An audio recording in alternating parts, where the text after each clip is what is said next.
തമിഴ്നാട്ടിലെ കുംഭകോണത്ത് നിന്ന് 33 കിലോമീറ്റർ അകലെയുള്ള തിങ്കളൂർ ഗ്രാമത്തിലെ ഒരു ഹിന്ദു ക്ഷേത്രമാണ് കൈലാസനാഥർ ക്ഷേത്രം അല്ലെങ്കിൽ ചന്ദ്രനാർ ക്ഷേത്രം.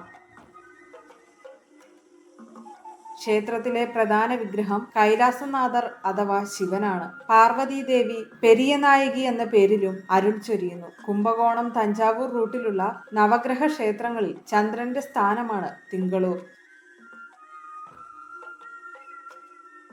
സൂര്യനും ചന്ദ്രനും ശ്രീ പരമേശ്വരന്റെ 2 കണ്ണുകളായി പുരാണങ്ങൾ പരാമർശിക്കുന്നു. ജ്യോതിഷ ശാസ്ത്രത്തിൽ സൂര്യൻ രാജാവും ചന്ദ്രൻ റാണിയുമാണ്.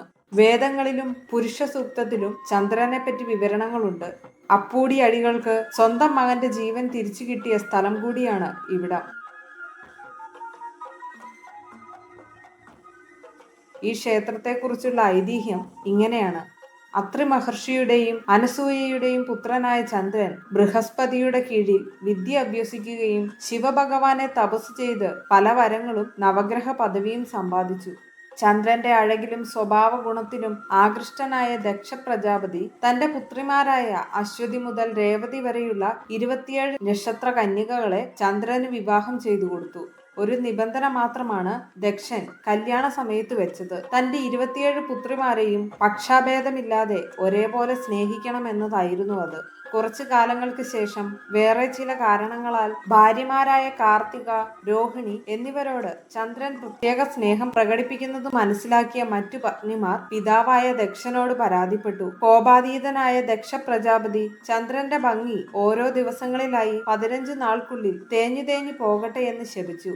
ശാപമോക്ഷത്തിനായി ബ്രഹ്മാവിന്റെ ഉപദേശപ്രകാരം ഭൂമിയിലെത്തി ചന്ദ്രൻ ശിവഭഗവാനെ തപസ് ചെയ്ത സ്ഥലമാണ് തിങ്കളൂർ. പൂജയ്ക്കായി ചന്ദ്രൻ തന്നെ സൃഷ്ടിച്ച തീർത്ഥമാണ് ചന്ദ്രതീർത്ഥം. അങ്ങനെ വർഷങ്ങൾ കടന്നുപോയി. മഹേശ്വരനോടുള്ള ഭക്തിയിൽ താൻ തപസ് ചെയ്തത് എന്തിനെന്നുള്ളത് പോലും മറന്നുപോയ ചന്ദ്രന് ഭഗവാൻ ദർശനം കൊടുത്തു. ചന്ദ്രന്റെ പഴയ ഭംഗിയും കലകളും മടക്കി കൊടുക്കുകയും ചന്ദ്രനെ തന്റെ തിരുജടയിൽ ധരിക്കുകയും ചെയ്തു. തിങ്കളൂർ എന്ന സ്ഥലം ചന്ദ്രന്റെ പേരിൽ അറിയപ്പെടുമെന്ന വരവും കൊടുത്തു. ഇന്നും ശിവഭഗവാനെ സേവിച്ച് ചന്ദ്രൻ ഇവിടെ വസിക്കുന്നു എന്നാണ് ഐതിഹ്യം.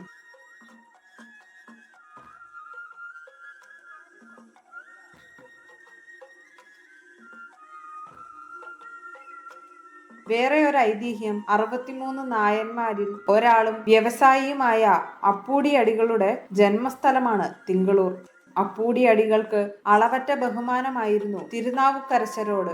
അപ്പൂടി അടികൾ തിരുനാവുക്കരശന്റെ പേരിൽ നിരവധി സ്ഥാപനങ്ങൾ നിർമ്മിച്ചു. ഒരു ദിവസം തിരുനാവുക്കരശർ തിങ്കളൂരിലെത്തി. തന്റെ പേരിൽ നിരവധി സ്ഥാപനങ്ങൾ കണ്ട് അത്ഭുതപ്പെട്ടു. പ്രിയപ്പെട്ട സന്യാസിയെ നേരിട്ട് കാണാൻ കഴിഞ്ഞതിൽ അപ്പൂടി അടികൾ വളരെ സന്തോഷിക്കുകയും ഒരു വലിയ വിരുന്ന് നടത്തുകയും ചെയ്തു. വാഴയില മുറിക്കാൻ തോട്ടത്തിലെത്തിയ അപ്പൂടി അടികളുടെ മകന് വിഷപ്പാമ്പിന്റെ കടിയേറ്റ് മരണപ്പെട്ടു. ഈ വിവരം പറഞ്ഞാൽ തിരുനാവുക്കരശർ ആഹാരം കഴിക്കാതെ മടങ്ങുമോ എന്നോർത്ത് അപ്പൂടി അടികൾ മരണവിവരം മറച്ചുവെച്ചു. തിരുനാവുക്കരശർ ആഹാരം കഴിക്കാൻ കൂടെയിരിക്കാൻ അപ്പൂടി അടികളുടെ പുത്രന്മാരെ വിളിച്ചു. അപ്പൂടി അടികൾക്ക് വിവരം പറയാതിരിക്കാൻ കഴിഞ്ഞില്ല. വിവരമറിഞ്ഞതും തിരുനാവുക്കരശർ കുഞ്ഞിന്റെ മൃതദേഹവും എടുത്ത് കൈലാസനാഥർ ക്ഷേത്രത്തിലെത്തി പ്രാർത്ഥിച്ചു, പതികം പാടി. കുഞ്ഞുറക്കത്തിൽ നിന്നും ഉണർന്നതുപോലെ എഴുന്നേറ്റു. ഇന്നും തിങ്കളൂരിൽ ആർക്കും സർപ്പവിഷം ഏൽക്കില്ല എന്നാണ് വിശ്വാസം. വിഷജന്തുക്കൾക്ക് ഇവിടെ വിഷമില്ല എന്നും പറയപ്പെടുന്നു.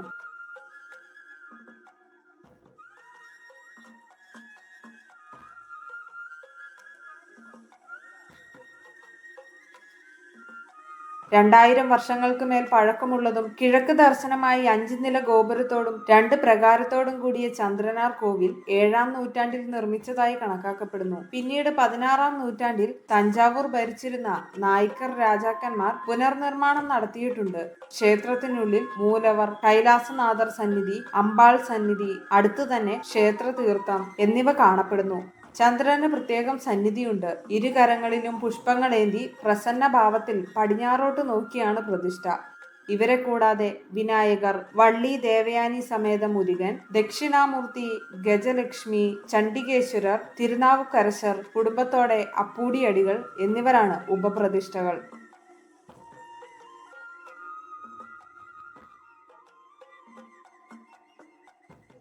ക്ഷേത്രത്തിലെ പ്രധാന പ്രത്യേകത ഓരോ വർഷവും മീനമാസത്തിലെ ഉത്രം നക്ഷത്ര ദിവസം രാവിലെ 6 മണിക്ക് സൂര്യന്റെ പ്രഭാത രശ്മികളും പിറ്റേ ദിവസം പൗർണമിയിൽ വൈകുന്നേരം 6 മണിക്ക് ചന്ദ്രന്റെ രശ്മികളും മൂലവർ കൈലാസനാഥന്റെ പ്രതിഷ്ഠയിൽ പതിക്കുന്നു എന്നതാണ്.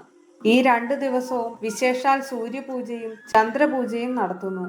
നമ്മൾ മലയാളികൾക്ക് കുഞ്ഞുങ്ങൾക്ക് ചോറൂണിനും ഗുരുവായൂർ ക്ഷേത്രം എങ്ങനെയാണോ അതുപോലെയാണ് തമിഴ്നാട്ടിൽ തിങ്കളൂർ കൈലാസനാഥർ ക്ഷേത്രവും. ദൂരെയുള്ളവർ ക്ഷേത്രത്തിൽ ബുക്ക് ചെയ്ത് വേണം ചോറൂണ് നടത്തുവാൻ.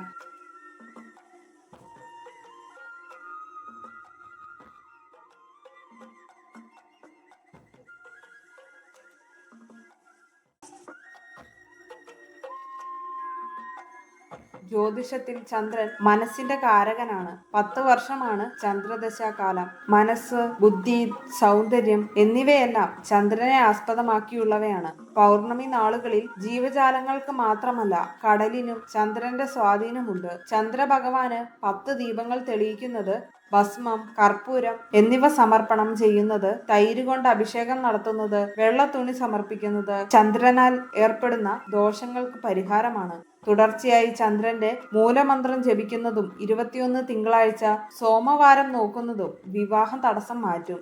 ആഗമ വിധിപ്രകാരമുള്ള 4 കാല പൂജകളാണ് ക്ഷേത്രത്തിൽ നടത്തുന്നത്.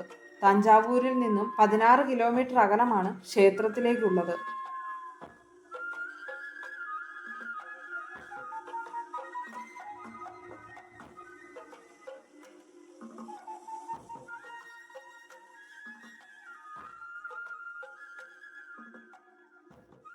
ചന്ദ്രഭഗവാന്റെയും ശിവഭഗവാന്റെയും എല്ലാ അനുഗ്രഹങ്ങളും എല്ലാ ഭക്തർക്കും ഉണ്ടാകട്ടെ എന്ന് പ്രാർത്ഥിച്ചുകൊണ്ട് ഋഷികേശം അടുത്ത പുണ്യഭൂമി തേടി യാത്ര തുടരുകയാണ്.